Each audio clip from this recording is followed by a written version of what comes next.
গোলাম মাওলা রনি আপনার কাছে আওয়ামী লীগের কার্যক্রম সচল হওয়ার শঙ্কা প্রকাশ করেছেন। এছাড়াও প্রধান উপদেষ্টা ডক্টর মোহাম্মদ ইউনূস নির্বাচন এবং তাকে অনেকে ৫ বছর ১০ বছর এমনকি ৫০ বছর ক্ষমতায় দেখতে চায় বলে জানিয়েছেন। সর্বোপরি আসলে জাতিসংঘে গিয়ে প্রধান উপদেষ্টার এই ধরনের এইসব বক্তব্য আপনি কিভাবে দেখছেন? ওখানে গিয়ে উনি খুব আনন্দে থাকেন। আনন্দে যখন থাকেন তখন তার হৃদয় খোলাসা হয়ে যায়।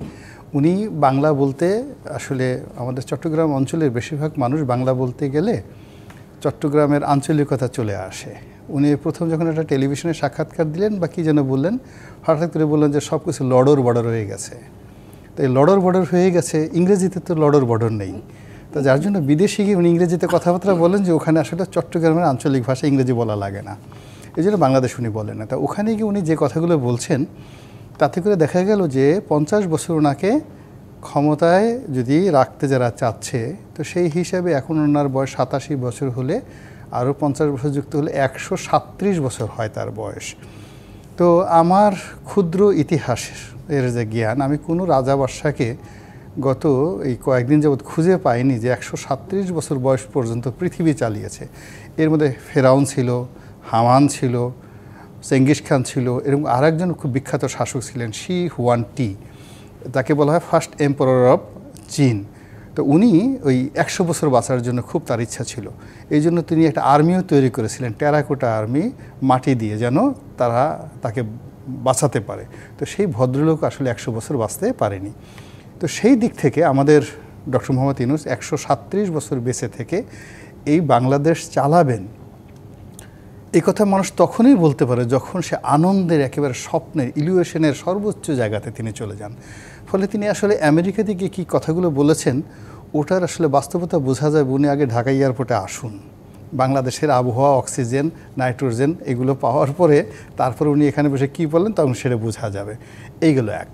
২ নম্বরে যে বক্তব্যটি সেটা হলো আওয়ামী লীগের যে অস্তিত্ব, তার রাজনীতি, তার নিষিদ্ধ হওয়া এবং তার ফিরে আসা, এটা আসলে বিএনপির উপরে নির্ভর করে না, ডক্টর মোহাম্মদ ইউনূসের উপর নির্ভর করে না, আসিফ নজরুলের উপরও নির্ভর করে না। এটা অ্যাবসলিউটলি নির্ভর করে আওয়ামী লীগের উপর। আওয়ামী লীগ যে কর্মকাণ্ডগুলো করেছে সেই কর্মকাণ্ডগুলোকে তারা কিভাবে ইভ্যালুয়েট করে, কিভাবে জনগণের অভিমান ভাঙায়, তাদের সঙ্গে জনগণের যে দূরত্ব তৈরি হয়েছে সেই দূরত্বগুলো তারা কিভাবে দূর করবে।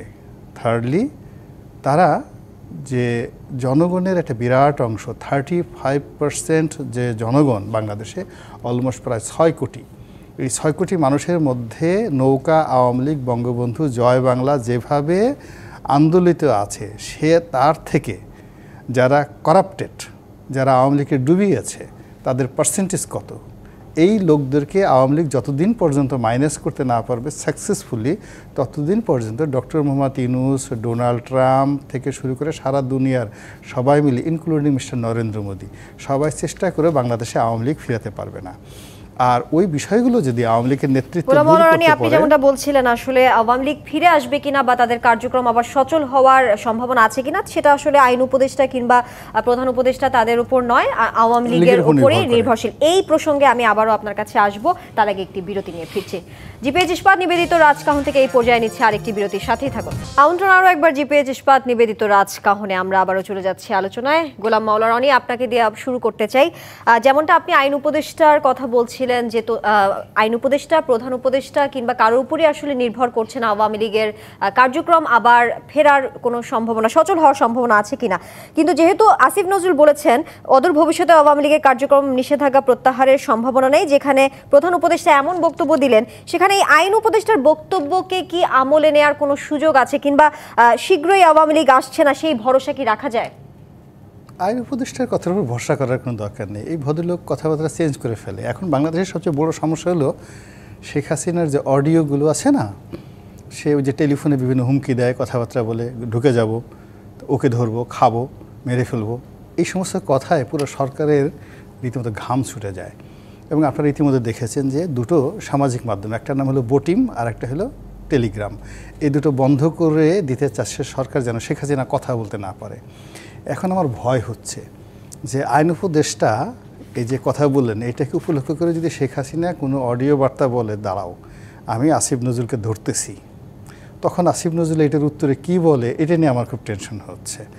মূল ব্যাপারটা হলো যে আমাদের দেশে যারা রাজনীতিতে এই মুহূর্তে পরিপক্ক সেই মানুষগুলো তো রাজনীতি করতে পারছেন না। আর যারা সমাজে এই রাজনীতির পলিটিক্যাল চেয়ারে বসে বড় বড় কথাবার্তা বলছেন, দুর্ভাগ্যজনক হলেও সত্যি যে তারা জীবনে অনেক অনেক কাজ করেছেন কিন্তু রাজনীতি করেন।